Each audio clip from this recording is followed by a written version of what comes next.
Hello there, Dave here, and before we get to today's episode about Cocoon, there are a couple of announcements that I'd like to make. First of all, the episode about the Elden Ring DLC, Shadow of the Erdtree, dropped a few days ago. You'll be able to listen to a preview of the first hour of the episode on the public feed, and then the full episode, which is over 2 hours long, is available for all patrons. Also, if you're interested in retro games, I'm a guest on yet another episode in the King of Games 1996 tournament over on the Retro Hangover podcast feed. The matchup this week was Super Mario RPG versus Street Fighter Alpha 2. So if you want to find out which game is moving on to the next round in the King of Games 1996 tournament, you can go to Retro Hangover to hear that. I'll put a link down in the show notes so you can find it easily. And all that's left to do is say thank you to the wonderful patrons who help support the show. Big shout out to Chris Nelson, the Top 3 podcast crew, Chris Copleen, Eric Guess, Rick Firestone, Nick Vicori, Jill, Jeff, formerly Jerf, Kieran, Soccer, ZNA, Cupcake, Kyle, Christian S., Matt aka Stormageddon, JD, Doug Leaf, Jason Emery, Brian Skirsha, Randall, Jake Martin, Jenny E., Kurt Mattis, and many more. Your support is much appreciated, and with all that being said, let's get on to Cocoon.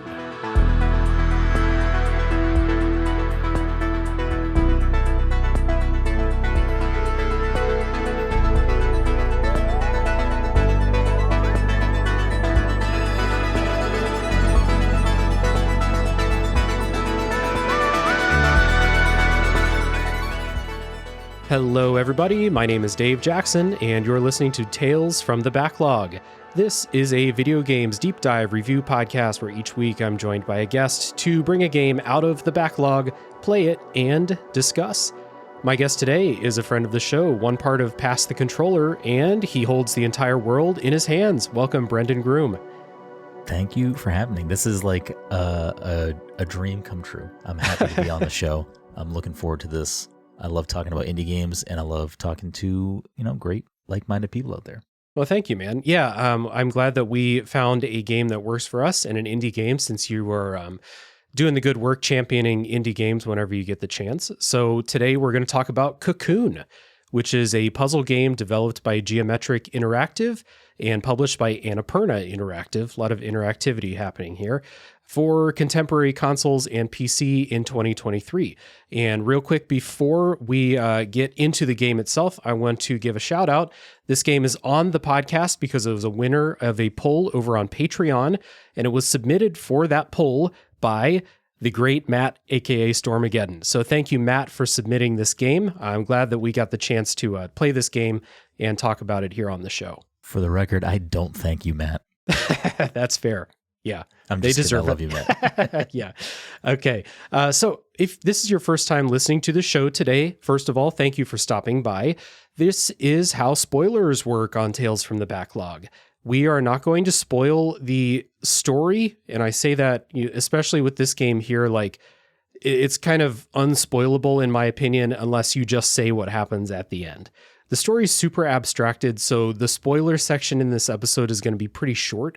We just kind of talk about like if we have any ideas about what's going on here, but as usual, we will not spoil that kind of stuff early in the podcast. You can check down in the show notes for when spoilers begin, and if you want to jump out and play the game at that point, that would be cool. It's not a very long game, so if you don't know what Cocoon is, we have some elevator pitches for everybody. What is Cocoon? I say it is a pure puzzle game set in a world within a world within a world within a world, and so on and so on and so on. Brenden, what would you say?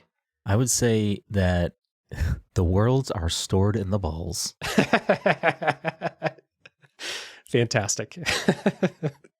Put that on the back of the box. Yeah, that's better than whatever they came up with. Yeah.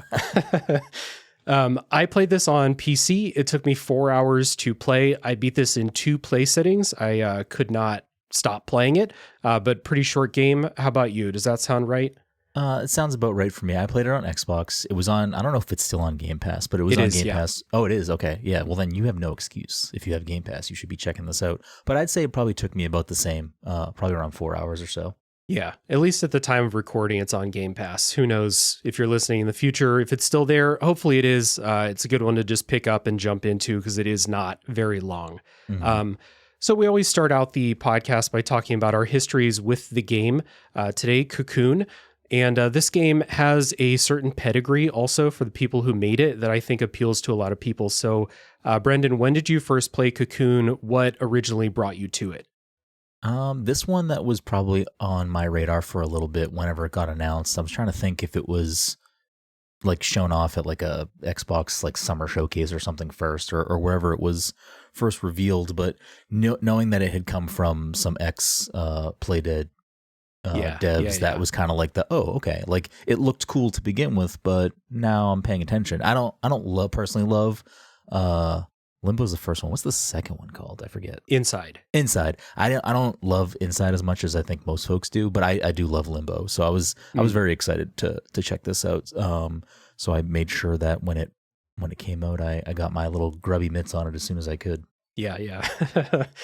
For me, this one was not on my radar before it came out. I don't know if they didn't market it or if I just missed it, but I did not hear much about this before it came out. It was just when it was announced and when it was announced to be going on Game Pass.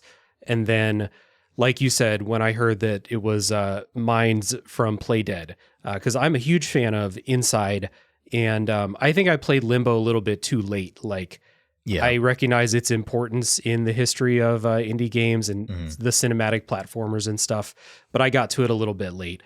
But I loved Inside a lot. So, like you said, that pedigree gave it a bump. Like, this is something that you should pay attention to because some good game designers are behind this. I love puzzle games too, so I'm always up for a creative puzzle game. And you watch the trailers and you see going into worlds within worlds and all of that stuff, and you're like, okay, they're doing something here.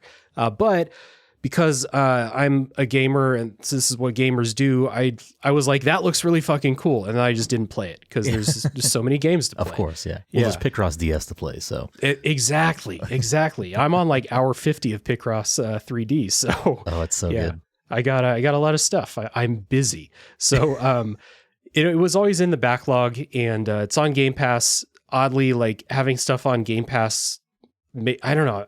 It's a little easier for me to just sit and not play it if it's just like you could play it any time. So you don't need to play it now. You could play it later. But it won that Patreon poll, so now we're here. All right. So you know what? Thank you, Matt. Okay. Yeah, there we go. Yeah. So shout out to Matt. Opening thoughts here for Cocoon at the very top. First and foremost, I think this is just impeccably designed as a puzzle game. I think as a puzzle game, it's pretty perfect. There's nothing about it that I had really any issues with. I had a great time playing this. And I like the aesthetics a lot too. There is a feeling that something's missing in here for me personally. Like I will quote a friend of the show, Flora Marigold, in her Epilogue Gaming review of Cocoon. She said, quote, "Cocoon is a well-made game, but not a game that I think most people will remember," end quote. And I think I like the game a little bit more than Flora did, but I do agree with that kind of thing that there is, I think it's like just the complete lack of any story that I could really latch onto, that while I really, really like this, it is probably not one that I'm going to think about randomly the way I would think about, Portal or the Talos Principle or other puzzle games that have that little extra something going on. Yeah. But like I said at the beginning, I played this in 2 play sessions because I couldn't put it down. It is a very, very good puzzle game. Yeah, I think I'm kind of on that same page with you there that it's a fantastic puzzle game. I think it nails vibes really well. It has great sound design. The visuals are fantastic. I think the thing that I will probably remember this game for when the rest of it is it not bad, it's fantastic and it's a good experience to have. But I think the thing that I always do think about when I think about Cocoon, and the thing that I do catch myself thinking about, is that first time that you go through the orbs and back in and back, the way that looks visually it was so striking to me. And I'm like, this, I will remember the first time I hopped in and out of an orb, just because, I mean, that's what this game is built around, really. Yeah. Yeah, for sure. And it's a very, and maybe if I'm jumping ahead, tell me to stop. That's all right. It is like a mechanic that I really appreciated that I think they do very well. Yeah, 100%. Like I said, like as a puzzle game designed around this one central kind of gameplay mechanic, hopping within worlds and then carrying those worlds on your back and taking those within other worlds, like this is perfect. I think like no notes. This is awesome to play as a puzzle game. So let's listen to a bit of the music from Cocoon, and then when we come back, we will talk about how the game begins and the story setup.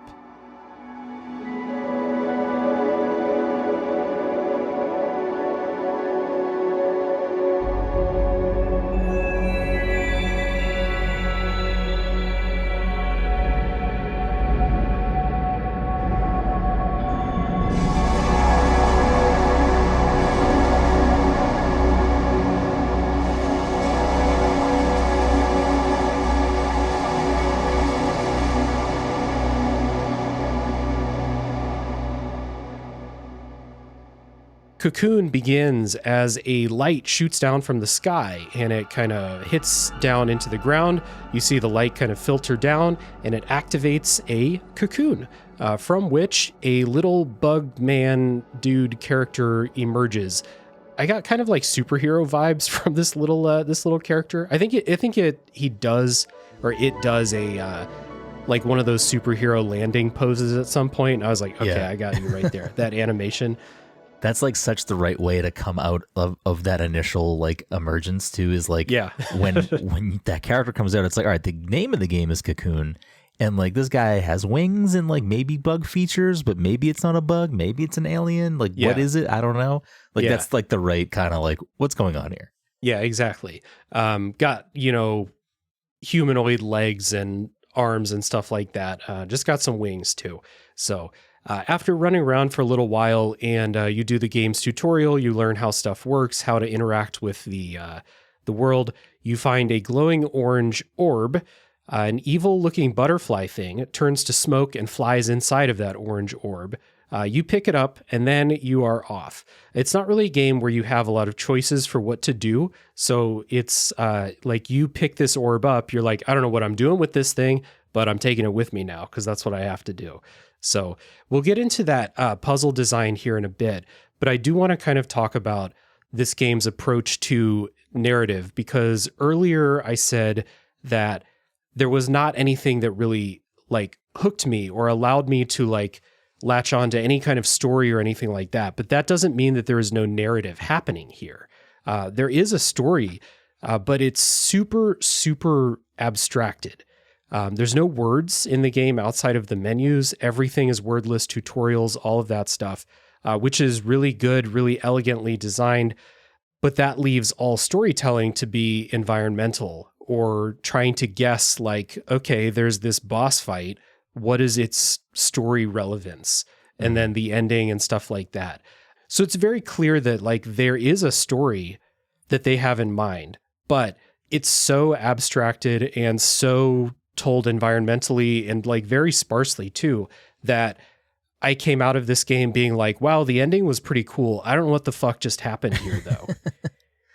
Yeah, I think it's an interesting thing to dissect, but I also think it's maybe not as deep as other similar games or other games from some of these same developers, where it seems like the experience is way more heavily weighted towards like a good puzzling experience and less of like because I agree with you. I think there is something going on. I'm sure there's some, a debate about the end of the game and what that may be. But I think the focus is on that puzzle gameplay.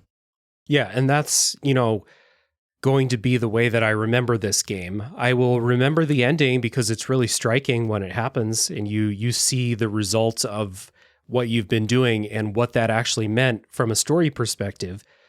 That was really cool. But when I look back on this game in 6 months or, 2 years or whatever, I will remember this as basically a pure gameplay experience. Mm-hmm. But we did want to kind of not disregard story altogether, because it's clear that the developer put something in here as far as a story goes. But you might be right. Like, the focus of this game is puzzles. And then there is a narrative woven into that. Mm-hmm. But again, not at the same level that Portal or Inside or the Talos Principle, like other puzzle games or other games by this developer. Inside and Limbo did the same thing, where there's no words. Everything is left for you to kind of infer from stuff going on in the environment or who's chasing you in particular in those games. But there was a more clear story to those older games. Yeah, I agree for sure. I think this one is by design, whether that you think it's good or bad. I think it's by design to be a little more obtuse, a little more kind of just, it's there. Yeah. Dig at it if you want to dig. Mm-hmm. I'm sure there are people on YouTube really digging into this too. And there are probably people that maybe have some stuff figured out, and we're sitting here like, I don't know, orbs. Yeah, exactly. Orbs, baby. So, since this is such a pure gameplay experience, let's just dive into that, literally dive into it. So you pick up that orange orb at the beginning, and you're kind of walking around with it, and you're introduced to the basic way that you interact with the world in this game, which is you find these colored orbs, and you carry them from place to place, and they have multiple purposes. And I think that this is a really elegant design choice here. There is only one button you use to interact with anything in the world. It is either to pick something up, put something down, or to use the orb that's on your back for something, if that's, its special ability. The different orbs you pick up have different gameplay abilities, like activating pillars or revealing walkways or something like that. At certain places in the levels, you can set the orbs down, and then you can jump inside of them, and there is an entire new level located inside of the orbs. And once you pick up multiple orbs, that's when Cocoon really begins. Yeah, 100%. Like that central functioning mechanic of the orbs and swapping around. Like, for one, like you said, just being this, having it, they each have their own sort of elements that make them unique. They're also their own biomes when you go inside. They're just different parts of this universe, because I think it's wrong to maybe say it's all one world. I think maybe you're juggling a bunch of worlds. I think so, yeah. So I think it's like, to echo the things you're saying, like, it's super elegant. Like, I think that the way it's presented, the way it functions is spot on. I had no notes. It doesn't need a bunch of menus and text. Like, one button, you're doing the thing. Mm-hmm. The thing is doing what it wants to do, and it's doing it very, very, very well. Yeah. So what it does is it sets up these puzzles where you might need an orb. You might need to be carrying an orb to use its special ability inside of a level. But you might need to also be thinking about what's going on in the level within the orb on your back. Let's try to figure out a clean way to say that. You need to be thinking about multiple things in multiple levels at the same time, a lot of times. And often you need to think about, okay, I have 3 orbs now. I can only carry 1. So I need to find a way to put, the other 2 orbs inside of the one that I can carry, because there's only designated places where you can set them down. Mm-hmm. And then maybe I need to carry them, I need to put them in an order that makes me able to retrieve them in a certain order. You need to be thinking about all of these really complex variables and thinking about multiple puzzles at the same time. But to this game's credit, this felt like a perfect level of challenge to me. Like, I never felt like I was stuck. I never felt like I didn't know how to do something. It really was just kind of thinking on those multiple planes at the same time. It was really nice. Yeah, I think there was maybe one thing later in the game that was you had to maneuver a bunch of orbs in a specific order, and I think I may have like made it more difficult by myself by putting orbs in a different order first, and then I kind of got like, now I have to like reverse engineer this puzzle to get back to like the reset point so I can like redo the puzzle appropriately. So I think I kind of messed myself up at one point late in the game. But I think for the most part, like it's again, I mean, puzzle difficulty is going to vary by person, but Yeah. I think it's cleverly designed and laid out in a way where I think you can sort of mess around with what these things do and get yourself to the solution. Spoiler, I spent more than 4 hours with this game because I did 100% all the achievements. Okay, hell yeah. So that's kind of where I left myself with this game after, was like, I enjoyed it enough where I'm going to now get I forget what the things are called. You like activate like the, oh yeah, like the other creatures. I think they're statues, moon guardians. I think moon guardians. Yeah.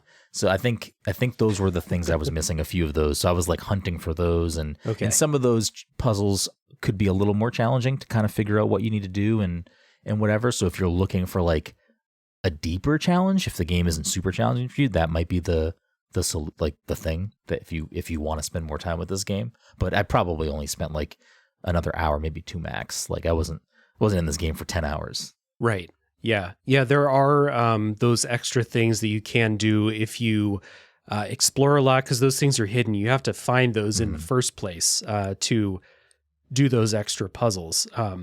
So that's in there if you do want to explore. If you do want more stuff, there is some optional content to do too. I want to go back to something that you said earlier, where like you kind of found yourself in a difficult spot because of like maybe like where you took certain orbs, or like the order you thought you had to do things in. Did you ever get the feeling that you could soft lock yourself in this game? I thought I did. I like messed around with it for a while, and I actually happened to be in a Discord call with some friends, and I was like, because I knew someone else in there had already beaten the game, and I was like, I think I messed myself up, and like I threw my game stream on so that they could watch, and they could see the thing that I was like very much overlooking, and they were like, no, you can figure this out right now. Like, you're not locked out. Like, you just whatever. And when I like finally realized what it was like the most, like, I was so aggravated with myself that I didn't have it. But it was also like, oh man, that's a good aha moment of like, okay, I figured this out. Like we can move on now. And it was I forget exactly which puzzle it was, but it was right there in front of me, and I couldn't see it.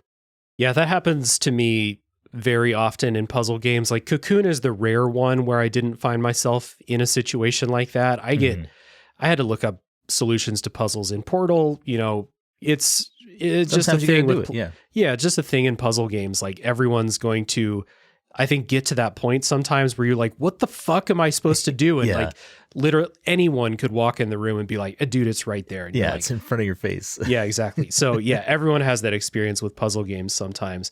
But this is another thing where I think this game is super tightly designed, where I was very worried for the first couple hours of playing, where it was like, if I set this orb down and then jump out of this world, what if I can't get back? You know, what if I fuck myself over? And then slowly the game kind of like earned my trust, where it's like, no, they're not going to let you do that.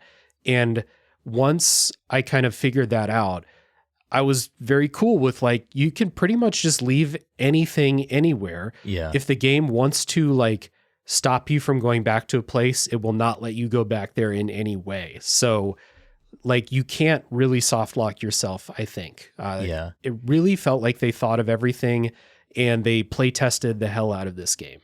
And I think, I mean, maybe there is some configuration somewhere that you could do that. But what I do like about Cocoon, one of the things it does is it has like I think it's just if you pause it, I'm not sure if it's a separate menu in the pause screen, but there's like a wheel of progress that shows you like the percentage of completion that you've done, and you can actually go forward and back at checkpoints. So like, oh, sick. You can like go back. If maybe you thought you were really stuck, you could just kind of like go back a little bit to a previous checkpoint, and you might have to redo certain parts, but it's not like you're going back to like the beginning of the game or something. So that's cool. Yeah, you can go back to that checkpoint, take on that puzzle from like the beginning of that puzzle, you know, with fresh so eyes. You don't have to like be like, I think I messed myself up, and you can just kind of reset that puzzle section. So that's cool.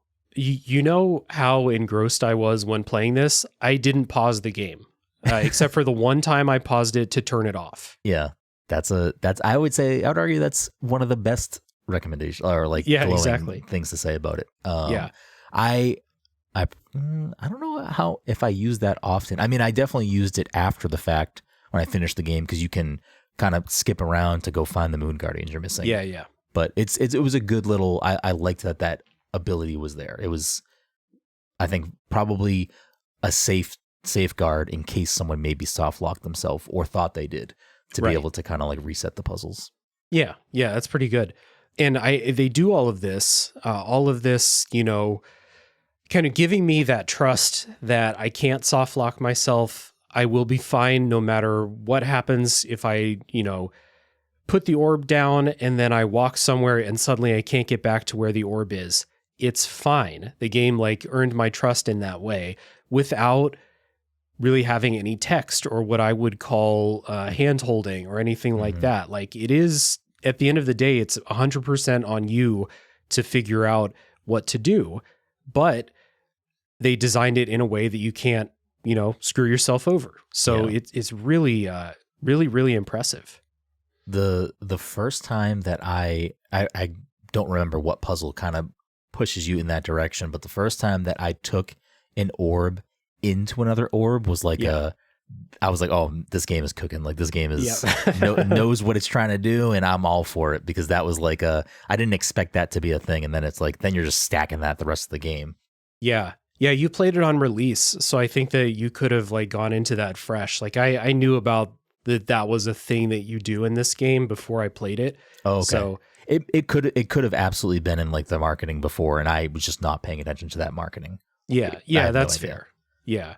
So there was that moment like you talked about where you dive into an orb and suddenly you're in another level, but you know that earlier you were carrying this on your back. So like that oh, this is how this game works type of realization. I didn't get that because I already knew what was going on, but it is a really cool thing that we just ruined for everybody who's listening to the podcast. Oh, I'm sorry. Was that is that what that part is? Okay. No, we're good. That's a joke on my part. Okay. So yeah, it's just, you know, really impressive from that perspective. There's another thing as far as gameplay goes. When you find a new orb, I talked about earlier that shadowy butterfly at the very beginning flies into the orb in like smoke form. And this happens several times. And in each of these orbs, when you first find them, that will happen. Some evil looking thing will turn to smoke and fly inside. You have to jump into the orb, do some puzzles, and then you have to fight that thing as a boss fight, which I was not expecting in a puzzle game like this to have boss fights. What did you think? I thought they were great. I mean, it's some of the few situations where the story kind of starts to peek its head out, like, hey, we're doing something other than puzzles, and we can maybe theorize on what that might be later in the episode. But I really liked that it was kind of like once you start getting multiple orbs under your belt, you know you're getting to that point of like, okay, I'm going to face some other thing now. This orb's going to give me some other ability that I previously didn't have. And kind of that, like, the anticipation of getting to the orb and then the anticipation of getting to that boss fight, like, visually was always pretty impressive. I was a big fan of how a lot of that stuff was done.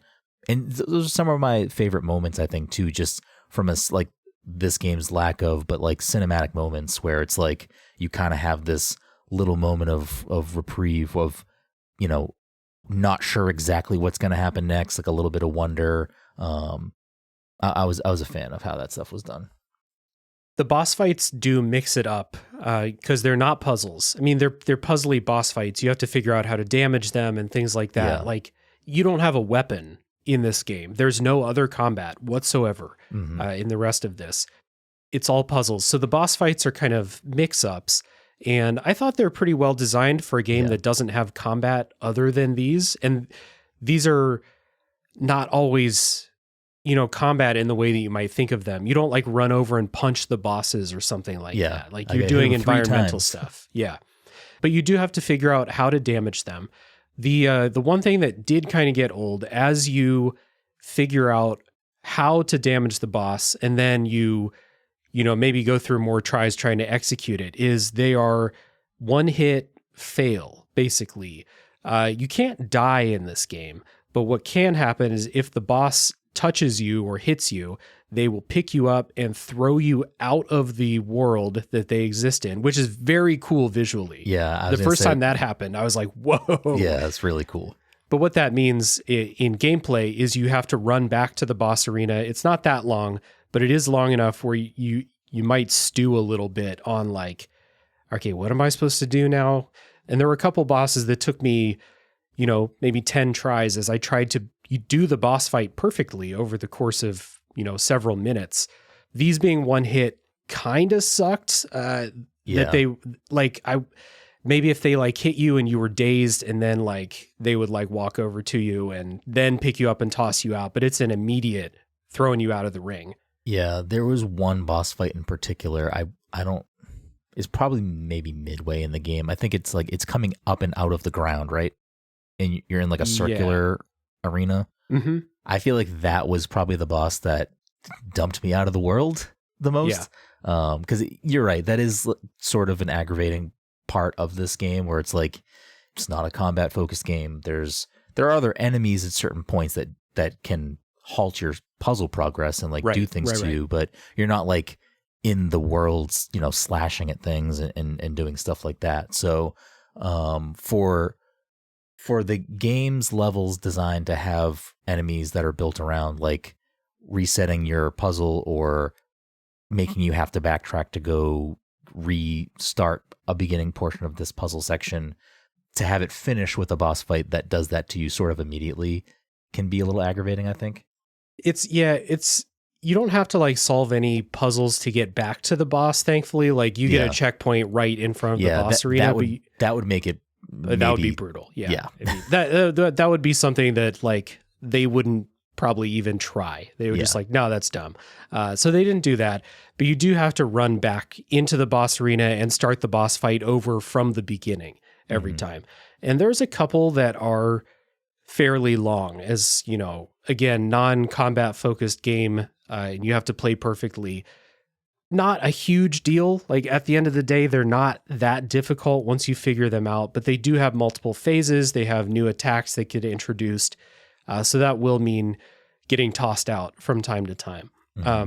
This is a smaller example of what I think is like the biggest gameplay critique, which is just that, especially later in the game, as things get more complex, you will spend quite a bit of time not okay, let me rephrase this. You'll spend a lot of time solving the puzzles, and what that means for a lot of them is rearranging your orbs. And there's a lot of time that you spend not engaging directly with the puzzle, but it's like this orb needs to be here, this orb needs to be inside of this orb, and then I need to place that over here. Then I need to run back and get the first orb and then carry it back over, jump into the other one, put it down, jump back out. There's a lot of like that order of operations that you're doing later on. It did not, piss me off to the point where I was like, I don't want to play this anymore or anything, but it did get a little bit tedious. Luckily, not a super long game. So like, you're not going to spend hours and hours and hours doing this kind of backtracking. But if I had to pinpoint one thing about the game, the gameplay that I didn't love was those times when it was like, I know where all these orbs need to be. Now I got to spend 3 minutes literally moving them from place to place, Yeah. Yeah. That can be a little like, I don't want to say it's like, feels like it's extra padding to make it a longer experience. But sometimes I think when you're playing a thing, it does feel that way, even though I don't think that's what necessarily the intent was here. It's just kind of the unfortunate like reality of how this game operates. Yeah. It's not a huge deal, just to reiterate that. But it is like, as the puzzles get more complex, you don't run really fast. And there's a bunch of, like I said, like I need to move all these orbs to all these different places, but I can only carry one at a time. And so that means I just got to do a bunch of moving from place to place. And then once all of those things are set up, I can do the thing that solves the puzzle and then move on to the next one. So I guess to wrap up talking about the gameplay here, aside from that little, annoyance from time to time about backtracking and organizing your orbs, again, I just want to reiterate, this was a like really wonderful experience as a puzzle game. Felt like a really great difficulty balance. I felt challenged, but I never felt stumped to the point where I had to check a guide or anything like that. Just really good from that perspective. Yeah, I think I have very minimal like issues with this game overall. Like I think it is a pretty fantastic puzzle game. Like I would argue that it does some of the stuff we said earlier. Like I think it does fall into the category of like, it might not be a super memorable game years from now, but I think if you stumble upon it, if you're listening to this episode of the show, or if, you know, it pops up on a sale somewhere or it's still on Game Pass or whatever, like I definitely think it's something like to absolutely check out. Like I think there's so much good puzzle here. Like there's such a good puzzle game in this game that, you know, is it gonna change the way that puzzle games are made going forward? Is it gonna like become a meme out there and have like merch designed around it? No, but I think that like what it does very well. And I think that if you are able to give this game a shot, I don't think you'll be disappointed by it at all. Right. And so like, I think the thing that like carries the game, kind of elevates it to another level, if it's not a story that you can really, or me personally, I don't want to say that nobody will be, but like I was not hooked by a mystery in the story despite not knowing what was going on. So the thing that helped elevate it was all of those aesthetic things like visuals and music. So let's listen to a bit more of that music. Then when we come back, we will talk about those other qualities because they are good.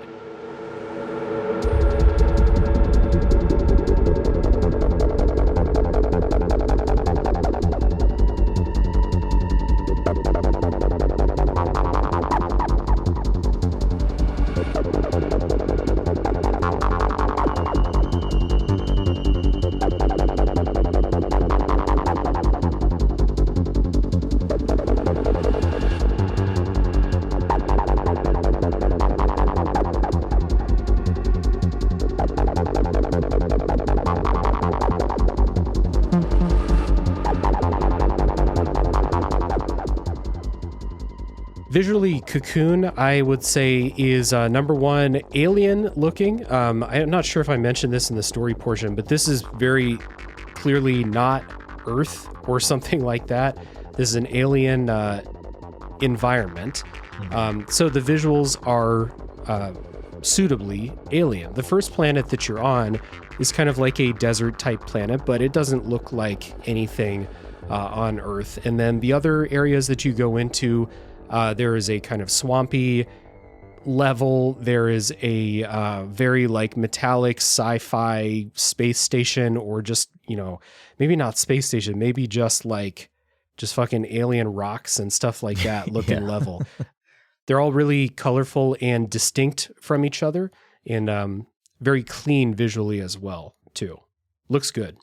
Yeah, it looks fantastic. And I think like the minimalist approach to just like the HUD, where there's like very little menus and text and dialogue, anything like that. Like I think it all plays very well into how represented just like all of the different biomes are, the characters, the bosses. Like I think everything in this game, like it works together to make something great very, very well. Yeah.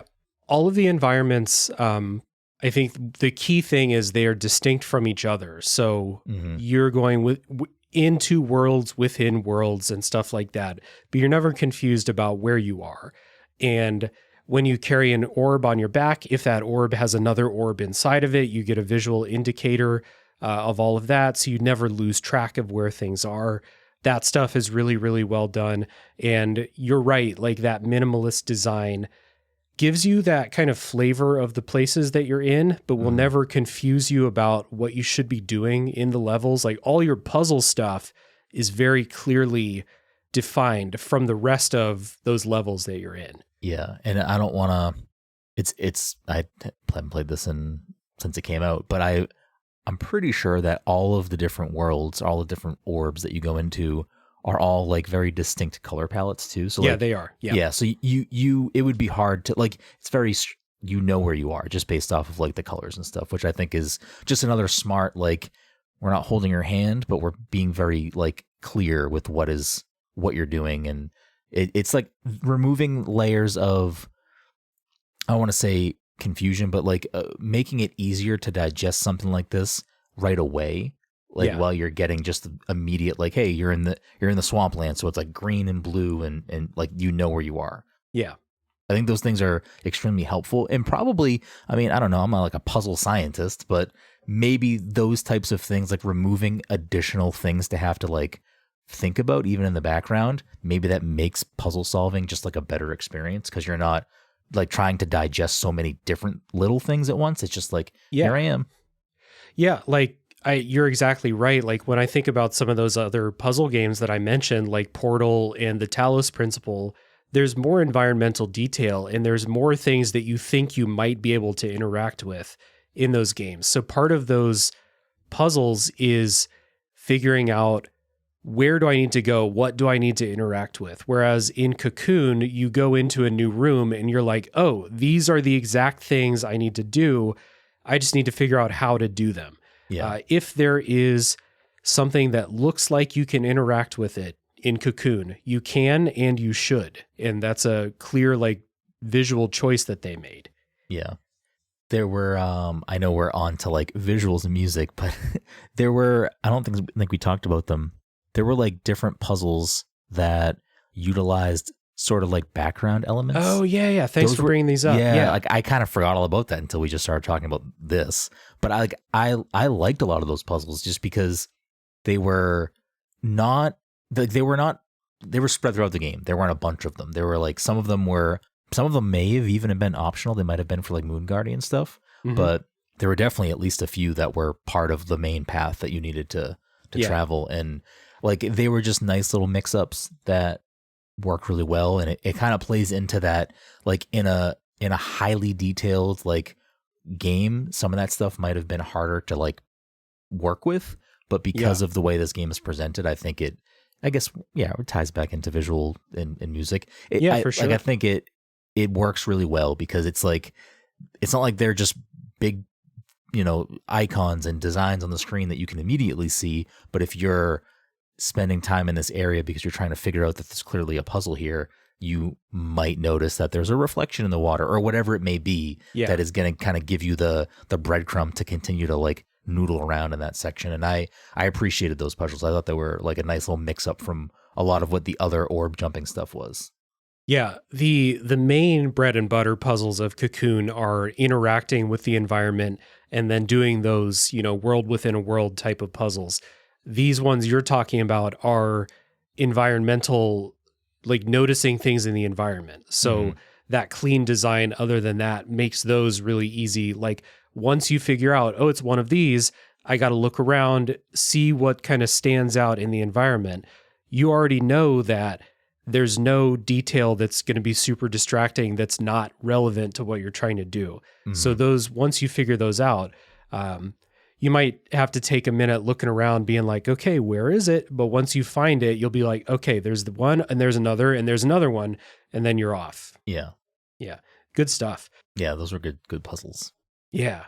Sound and music is also really, really great. So composing credits for this game go to Jakob Schmid. This is more of a soundscape type of game than a, soundtrack like in an RPG or something like that.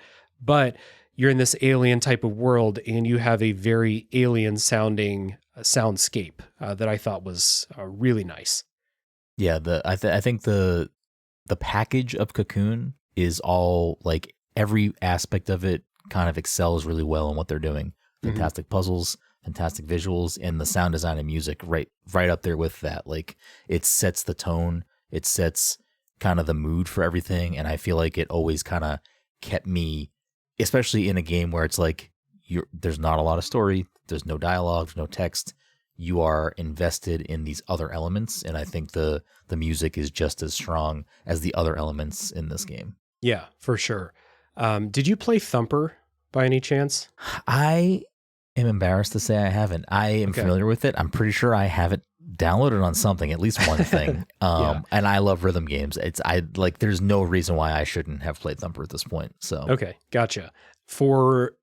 I guess for you, but for everybody listening who has played Thumper, the soundscape for a lot of it, reminded me of Thumper, which Thumper has this industrial, very loud industrial rhythm type of soundtrack to it, almost horror. Like it's scary industrial music, like Silent Hill music or something like that. This is not to that extreme, but it does have that kind of like very alien, semi-industrial sounding soundscape to it, like this kind of abrasive, metallic type of sound happening in the background while you're doing puzzles. This game's a lot more melodic than Thumper's soundtrack, but when I was thinking of other games that have very alien sounding, soundscapes, Thumper jumped to mind. So I recommend playing that. It's really fucking difficult, but if you like rhythm games, it's quite good. I love rhythm games. Yeah. Yeah. So that was something that jumped out. There's a lot of melody to it too. Like I said, kind of soundscape rather than, a really memorable melody or something like that. But there's a lot of pretty music happening in the background too, that again, it sets that tone for what you're doing. Are you solving a puzzle? Are you fighting a boss? Stuff like that. Yeah. One thing I thought was really good is when you make puzzle progress, you get a really clean and identifiable musical cue that lets you know you're on the right track, which is like, I feel like that maybe like in playtesting, people were like, I don't know if I'm doing this right. And they were like, let's put in a little thing that lets you know you're doing good. And it's great when that comes up. Yeah. I like when any game does that, to be honest. Like I like to be told, give me my flowers. I want to know that I did the right thing. Please let me know. Yeah, exactly. This and like Return of the Obra Dinn has that very, very satisfying pat on the back when you're doing things right. So this game has that too. Good stuff. Yeah.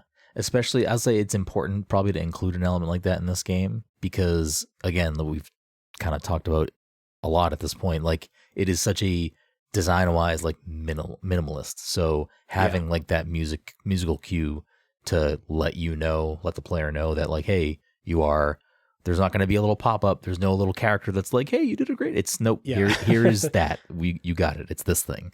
Yep, exactly.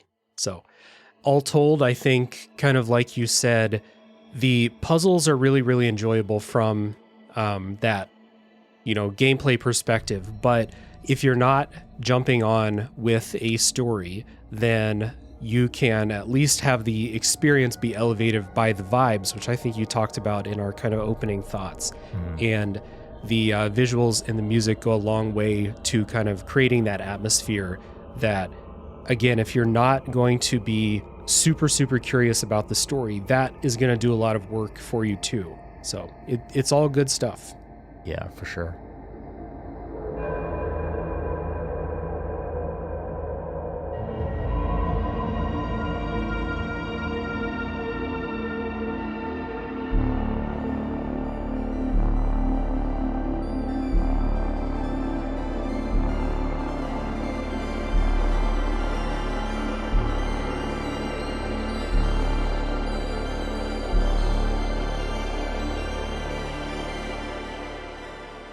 So let's go into our wrap-up thoughts here, do a little bit of housekeeping, and then, talk about what happens with those late-game puzzles and stuff. So in this section, we always just answer the question, who would you recommend play Cocoon? Nobody played this game. If you could tell from the last 45 minutes. Exactly. I think that this is definitely, like, if you are a fan of puzzle games, like, I think absolutely this is something that you should have on your radar at some point. I think what this game does to its, like, credit is it doesn't overstay its welcome. If this was like a 10-hour game and it was a lot of this, I could see the puzzle structure and see some of the stuff that you're doing maybe get stale. And I think that maybe there's more depth that they could have went to. I'm not saying they couldn't have done that. I'm just saying for what this game was, I think much like the bosses, it throws you out at the right time. Well, maybe not the bosses, but it ejects you when it is doing its thing. And I think that it works to that. So it's a super short experience. So if you like, noodling around with short games, this is an absolute winner for you. If you like puzzle games, I think that's right there as well. And if it's still on Game Pass, I think this is an incredible value. If you're a Game Pass subscriber and this is still there, download it, check it out. I think you A, will have a good time. B, if you don't, I don't care. And C, I think it's, again, like it's a short experience. So I don't think that if anything that we've talked about today is like of interest to you, I think that you would enjoy your time with this game. Like, I don't think it would overstay its welcome. It's not going to be this 30-hour thing you got to slog through and feel like you've dumped a bunch of time into, and now I got to finish it because I've been here. It's like, nope, it is what it is. It kind of wears it on its sleeve. And I think it does for all the right reasons. So long answer. If you like puzzle games, go for it. Yeah, well said. Yeah, 100%. I agree with you that this game is kind of the perfect length. I think that like puzzle games and horror games should be pretty short before they have a chance to wear out their welcome, or let you get, in the case of puzzle games, let you get too confused by increasing complexity or something like that. And this one, kind of like you said, it gets out when it feels like it's run through the good ideas that it had. Yeah. And there really didn't feel like there was any filler puzzles in there, or things where they were like, let's try something weird, and it doesn't really work. Like, it just, get in, get out. So if you like puzzle games, this is one of the easiest recommendations. It's a fantastic puzzle game. If you kind of like puzzle games and you need a story or something, then your mileage may vary here. It depends on how much you want to kind of stop and look around and really think again about, like, okay, I'm fighting this boss. What are they? Why am I fighting them? The game's not going to tell you, so it's kind of up to you to theorize about stuff like that. But it is a fairly easy recommendation because it is such a good puzzle game. Despite, I feel like when I said at the top of the show that this game doesn't leave a great impact, I don't mean that to say that this is any less in quality or anything like that. It's just, some other puzzle games, because they had that extra element to it, do leave more of an impact. Whereas,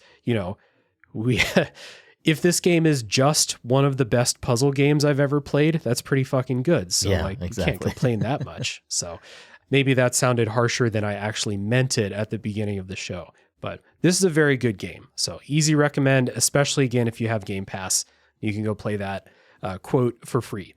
So let's do a little bit of housekeeping before our probably short spoiler section here. We always start housekeeping by having the guest talk about the things that they do. So Brenden, tell people about Pass the Controller and anything else you want people to know about. Sure. So first of all, thank you so much for having me on. This is of course. Fantastic time. Hopefully not the last. Yeah. I am the host editor over at Pass the Controller. The main thing we do is a weekly podcast where we kind of just talk about the latest in video games and nerd culture and how they relate to us and whatever else is going on. And sometimes we don't talk about any of that. Sometimes we go off on tangents about anime or music or whatever it may be. And we kind of just, it is what it is. We're a couple of friends who've known each other for well over a decade. So it's very easy for us to kind of get caught up in literally any other conversation. So if that sounds like your jam, it's over wherever you want to listen to podcasts. The other thing that I've been doing a lot more of lately that I'll plug, and then that can be it for my plugs, is I have been doing a lot more cocktail game pairings. So if that sounds like something of interest to you, I make little short videos making the recipes. I put the written recipes up on the website as well. So if you don't care about the video but want the recipe and want to check out some fun drinks, definitely go check those out. I'm going to do them more frequently. I've already been doing them a little bit more frequently, but I'm going to continue down that path of just kind of pairing some delicious cocktails with some delicious games. Yeah, it's a really creative thing that I don't really see anyone else doing out there. At the time of recording, the most recent one that I saw was a cocktail for another crab's treasure that, as we're recording this, just recently came out. For everyone listening, Brenden also did a super interesting panel at PAX East, which you can go watch on YouTube, where he took ideas from the other people on the panel, games that mean a lot to them, and created a cocktail, super high creativity behind them, cocktails to match up with those games. I don't want to put you on the spot here, but what would your approach be if someone asked you to make a cocktail to pair with Cocoon? No. Got to go with colors, right? Yeah. Interesting colors. So, I mean, off the bat, and this is... all right, I'll be careful what I say because I'm gonna steal an idea from another drink that I'm probably gonna make. Okay. That I'll just maybe I won't even double down. So I like for drinks, I approach it in a few different ways. Like going up against a game like Cocoon, I feel like you can, or any game, you can like try to do something on like a overall scale, or like get granular and like focus on like a specific thing and go after that. So for this, I would probably, so I play around with a lot of different like shaped ice cubes. So like I have like a big sphere one. So I feel like that's got to be in this drink. Oh yeah, so 100%. I would probably do that, and then I would maybe play around with coloring that cube so it looks more like one of the orbs. Like maybe pick a specific one. I mean, I definitely just like with, if I had to say words that came to mind when I look at Cocoon, it's like, aside from like insect and alien, like earthy, like grounded. So I feel like I would probably maybe like choose gin as like my base spirit, because it just get some floral notes, get some earthy notes. And I feel like this drink would have to be like I don't know, like the little Cocoon guys get like the green wings. I feel like I might want to make this like a greenish drink. Yeah. And there's also a greenish world in Cocoon too. So if you want to go with that world inside a world, got the colored ball of ice inside of a different color. Yeah. That'd be an interesting one. Yeah. We did not discuss this before the podcast. I meant to ask to warn you ahead of time, and then we got to talking and I forgot. But this is the type of creativity that you can find over in those cocktail videos on Pass the Controller. And then also at the time of recording on the podcast, reviews for things like Unicorn Overlord and Another Crab's Treasure, the Fallout TV show. So all kinds of stuff like that, quality content. So if you like that kind of stuff. You're plugging my stuff better than me. Try to do what I can, because it is good. I mean, I invited you on the show for a reason. So happy to have you here, and happy to direct people to all the stuff that you're making over there. So everyone can look down in the show notes. They can find links to Pass the Controller, where you can find all of those things, podcasts, videos, all of that. Down in the show notes, you don't have to worry about spelling anything or typing your search bar. Just go down there. While I'm talking about myself for the next minute, just go find some cool stuff. So for this podcast, same ways to support as always. You can leave a rating and review if you've enjoyed this episode, doing so on Apple Podcasts, Spotify, and Podcast Addict, other places that accept reviews that I don't know about. Doing those things will help people find the show, will help people find this episode if they search for Cocoon. That's what we want. So that's much appreciated. You can join the Discord server for the podcast. Come in and talk about Cocoon this week. Talk about everything else you're playing. Talk about, your pets. Show us cool things that you're eating or doing. We have a really awesome, welcoming community in the Discord server. We'd love to have you. I do another podcast. It's called a Top 3 podcast. If you like top 3 lists and you like draft topics and stuff like that, we do that over there. It's a comedy show. I think it's a good time. Last but not least, you can support this show monetarily over at patreon.com/realdavejackson. And this game was the winner of a poll over on Patreon. So everybody who subscribes on Patreon can vote in those polls for as little as $2 per month. And that's a fun thing we do every single month. We do those polls, and there's a lot of other cool stuff over there. So go check it out. So we are going to take a break, and when we come back, we're going to try to figure out what the hell's going on in the story of Cocoon in the spoiler section.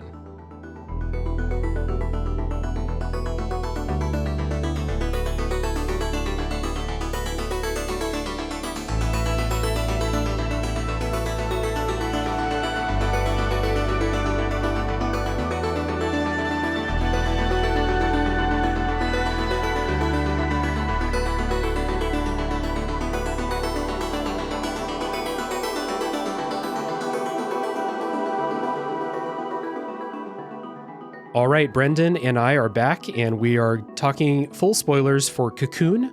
We are going to do our best to kind of just bounce some ideas around, trying to figure out what the hell's going on in the story. But Brenden also did some optional content, like he said in the non-spoiler part of the episode. So we can also talk about what happens if you do find all of those moon guardians and stuff like that. So I guess the first question would be, like, was there a story that you kind of pieced together as you're going through? Like, was there anything that jumped out to you as being important from a narrative perspective here, aside from the ending? Because that's very clear, like, something's happening there. Yeah. In regards to like the moon ancestors, or just in general? Yeah, I mean, if they play into your idea, because I found them, I knew that they were there. I think I found 2 of them. Yeah. So I knew they were a thing, but I didn't have any way of connecting it into anything else. Yeah, I mean, I would say at the time of playing, I don't know if I ever like thought much about the moon ancestors and what they might be up to. Mm-hmm. It was definitely something after the fact in preparation for today where I was kind of like, are they something? So I did 2 things. I went and looked at because they're all tied to achievements. So I went and looked at the names of the achievements to see if there was maybe any hint towards like a relevancy or story thing. And I still don't know if they are. Because like the first one is called Off the Beaten Path when you get it, which I feel like at least one of these is probably like, I feel like the game kind of guides you towards maybe finding one a little easier, probably to just be like, hey, there are these things. Maybe you can find them if you explore a little bit more. Yeah, it makes sense. But the rest of them, maybe some of these names will spark something for you. One of them is called The Space Between the Stars. Okay. One is called A Perspective on Things. Another one is called End of the Line. Okay.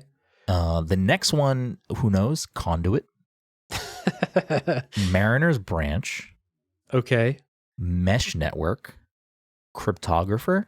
Okay. Loophole maneuvers.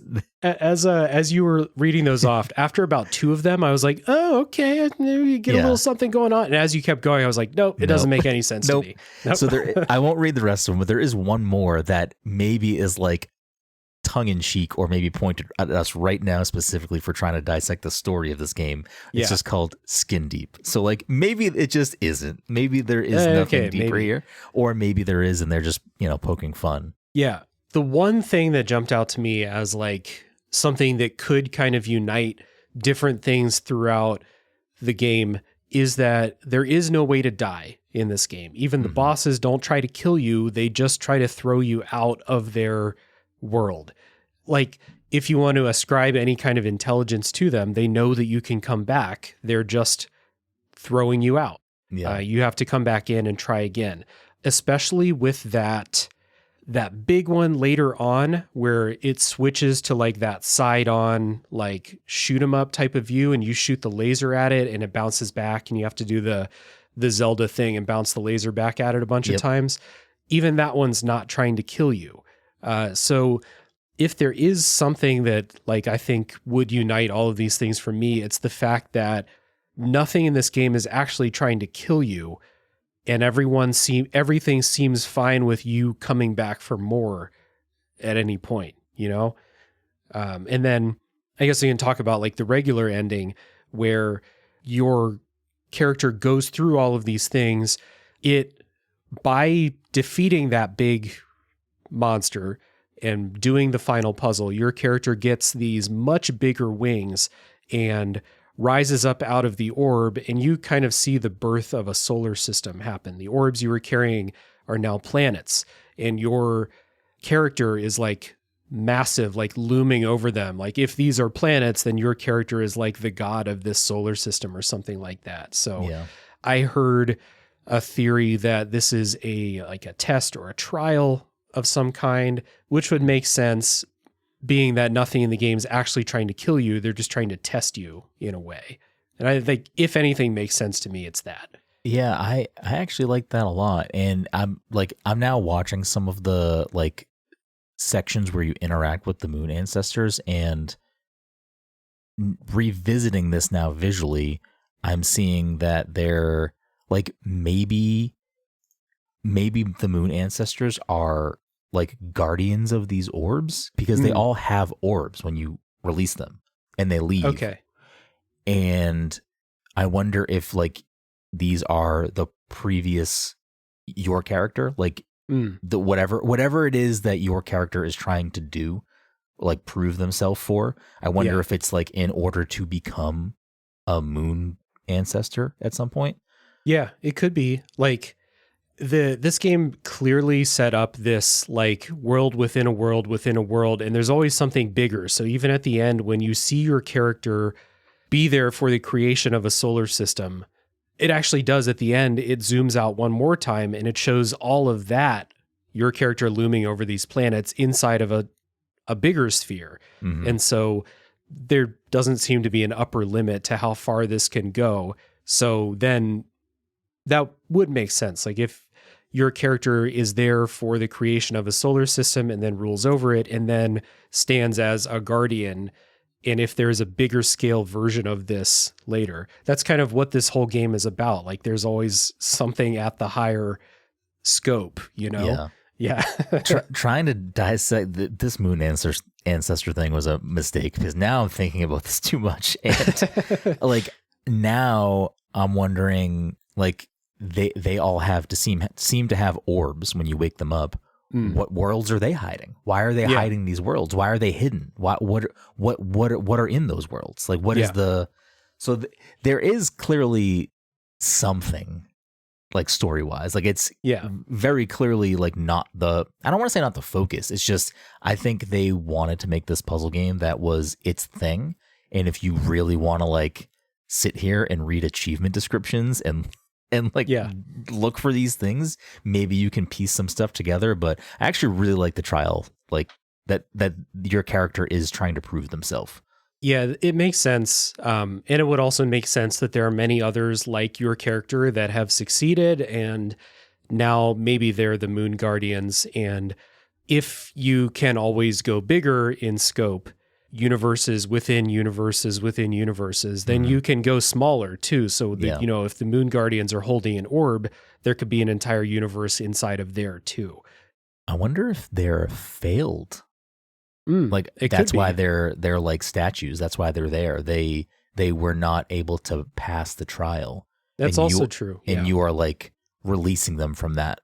Yeah, it's definitely possible. Like if one succeeds, then everybody is freed, or then everybody succeeds. Basically, this is a successful world and everyone can move on, whatever the fuck that means in this game.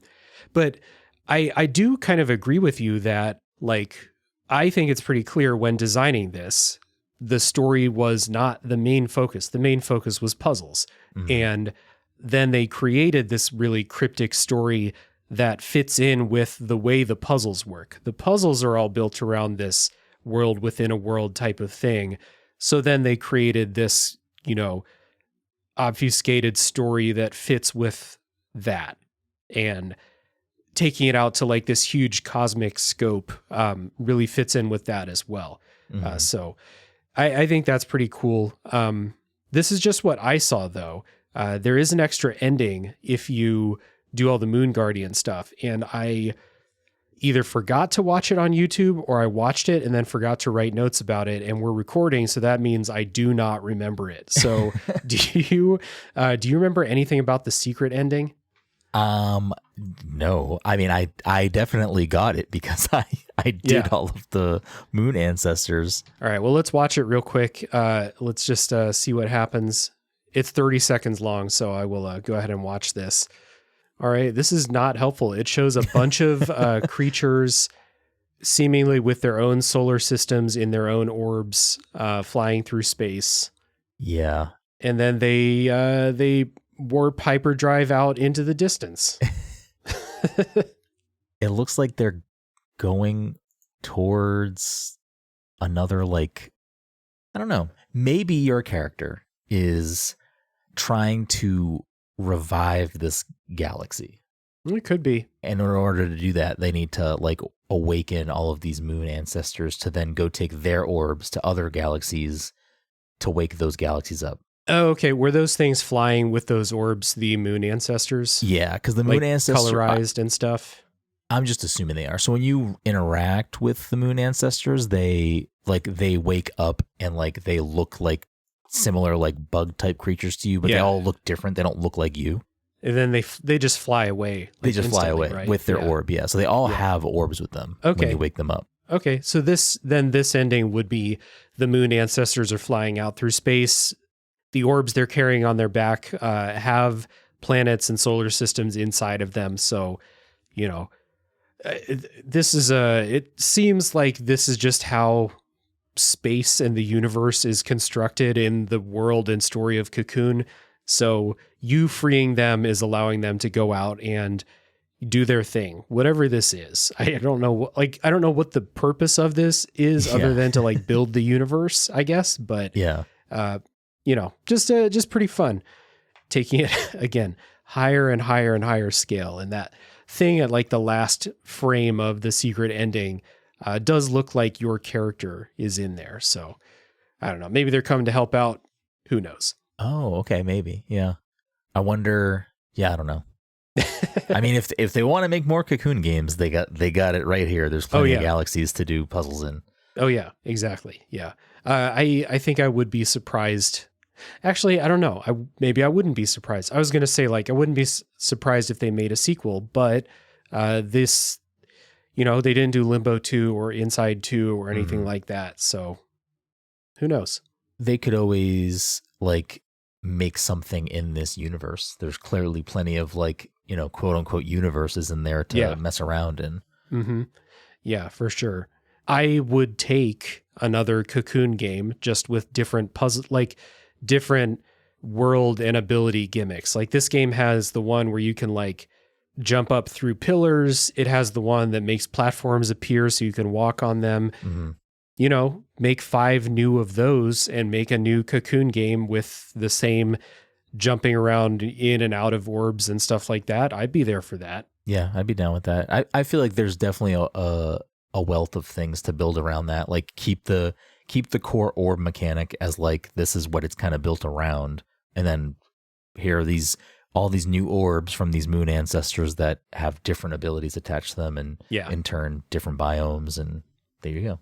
Yeah. You got yourself a whole new game. Yep. And I don't have anything else about the story of Cocoon. I think that there's just very few things that we wanted to try and piece together, come to some kind of a conclusion here. But I always kind of say on episodes like this that the goal of this podcast is not to speak with authority about every single story thing. It's just to talk about our experiences.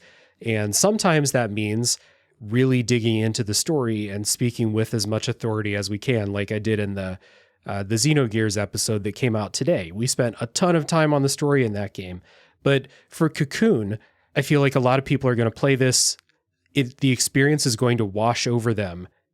And then they're going to watch the ending and be like, wow, that was really cool. And then that's it. Yeah. So that's fine with me too. Yeah, I think that is a perfectly fine, I don't think every game has to be that. I think if it was not a good puzzle game, maybe we're having a different conversation, but it's a good puzzle 100%. game. Yeah. And if you want to dig in and you want to hear people speaking with as much authority as they can, you can go on YouTube and search Cocoon Story Explained, and I'm sure you'll find a bunch of people doing the work. I might do that tonight. I might just look to see if there's someone that really figured it out what it is, if there's something to figure out, because again, there just might not be. I'm sure that there is something, but I think the developers clearly made this as vague as they did so that people could take their own interpretations and piece things together that fit in a way that they like. And I would be surprised if you ask the developers, they would be like, this is 100% the story, and we're surprised that you didn't get it. I would be surprised if that was the takeaway. Yeah. So, this has been fun, man. Thank you so much for coming on and talking about Cocoon. I'm happy to be here. I'm happy to chat about this game with you. It was a good time. Yeah, and like you said earlier, we'd love to have you back sometime. This has been good. Another indie game probably in the future. We want to make sure that we get the indie games their shine on the podcast. Everybody listening can, again, check down in the show notes for everything past the controller. You can check out what Brenden is doing. And as always, tune in next week for the next game to come out of the backlog.